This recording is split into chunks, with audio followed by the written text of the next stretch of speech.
Assalamualaikum warahmatullahi wabarakatuh. Perkenalkan, nama saya Misbahul Munir. Saya di sini akan mempresentasikan tentang perkembangan bahasa pada anak awal. Perkembangan bahasa sebenarnya sudah dimulai sejak anak lahir, dengan adanya interaksi pertama antar orang tua atau pengasuh dengan bayi. Riset telah membuktikan bahwa anak awal atau bulan pertama merupakan masa krisis kemampuan bahasa anak. Jumlah banyaknya dan kualitas tata bahasa yang anak dengar di usia awal akan mempengaruhi perkembangan keterampilannya dalam berkomunikasi selanjutnya. Next.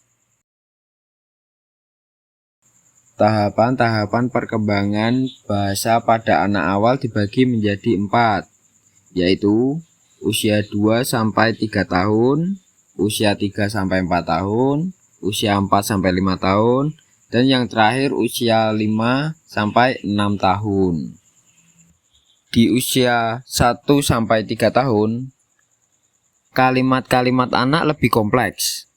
Kata majemuk terbentuk, mereka menggunakan preposisi, kata kerja tak beraturan, tensisi, bentuk jamak.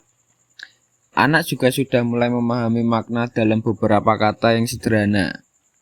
Mulai tahap ini, anak tidak hanya mengucapkan kata-kata saja, namun mulai belajar memahami maknanya. Anak akan mulai menghubungkan kata-kata dengan objek, orang, ataupun tindakan. Contohnya seperti boneka tidur, mereka cantik, susu habis. Usia 3-4 tahun, muncul pertanyaan-pertanyaan dalam tanda kutip, ya, tidak, siapa, apa, di mana. Kata-kata negatif, tidak, dan kata-kata imperatif, perintah, permohonan digunakan. Peningkatan kemampuan ini menunjukkan perkembangan dalam bahasa anak untuk mengekspresikan ide dan keinginan mereka sendiri dengan lebih kompleks. Kemampuan anak memahami kalimat dan konsep dasar merupakan langkah penting dalam perkembangan bahasa anak. Contoh kalimatnya, ayah pulang.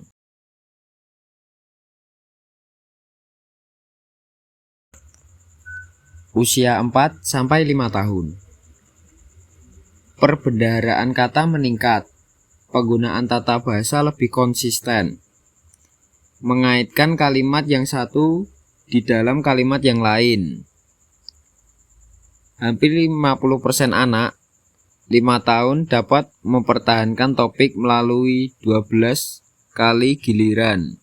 Sekitar 3-6 bulan terjadi peningkatan dalam keaktifan berbicara dan anak memperoleh kesadaran sosial dalam percakapan. Contoh kalimat khasnya yaitu, itu mobil yang ibu beli untukku. Kukira itu merah. Dan yang terakhir, usia 5-6 tahun. Kalimat lebih kompleks dengan menggabungkan 2 atau lebih kalimat. Kalimat-kalimat sederhana dan hubungan-hubungan proposisi terkoordinasi. Sementara itu, perkembangan bahasa anak-anak selama usia sekolah pada usia 5 atau 6 tahun kebanyakan sudah menguasai dasar-dasar bahasa aslinya. Maka fase ini, anak-anak semestinya menguasai tentang penghafalan tata bahasa, perbendaharaan kata, dan arti kata. Contoh kalimatnya, aku ke rumah Bob dan makan es krim. Aku mau kelinci karena lucu. Selanjutnya, ada faktor-faktor yang mempengaruhi kemampuan bicara. Di Di sini ada 5 faktor, yaitu ada kesehatan, kecerdasan, urutan kelahiran, penyesuaian diri, dan jenis kelamin.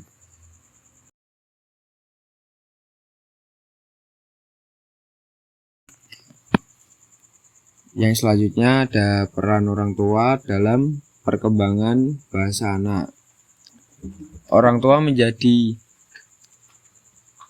pembelajaran utama untuk perkembangan bahasa pada anak. Orang tua bisa melakukan hal-hal seperti berikut untuk memfasilitasi perkembangan bahasa pada anak, yaitu 1. Menjadi partner yang aktif untuk berbicara. 2. Berbicara dengan bayi seolah mereka memahami pembicaraan. 3. Menggunakan gaya bahasa yang nyaman dan menyenangkan. 4. Sabar untuk mendengarkan bicara anak. Dan yang terakhir ada keterlambatan bicara. Keterlambatan bicara pada anak dapat mempengaruhi penyesuaian sosial dan pribadi anak, kesempatan mempelajari keterampilan bermain, kemampuan membaca, dan prestasi sekolahnya. Terbatasnya kesempatan berlatih atau praktik penggunaan bahasa asing dan kurangnya dorongan berbicara.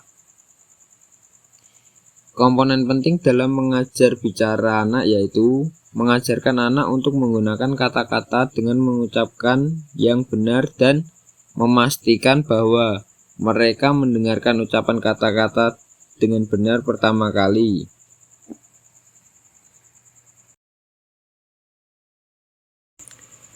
Menurut perspektif Al-Quran, ada 2, yaitu Quran Surah Al-Luqman ayat 14 dan Quran Surah An-Nisa ayat 9.